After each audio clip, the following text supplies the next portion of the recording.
Karoon na siguro ang pinakasakit niya. Adlaw sa ako ang kinabuhi.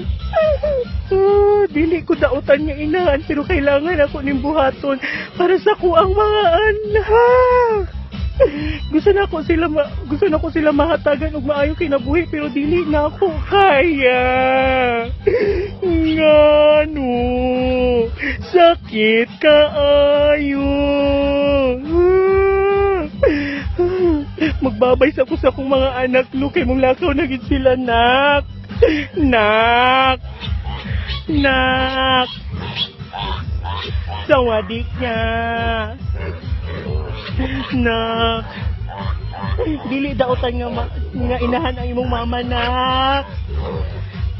Ako aning buhaton para naamoy maayong kinabuhi.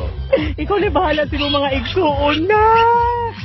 Sakit kaayo sa akong partner.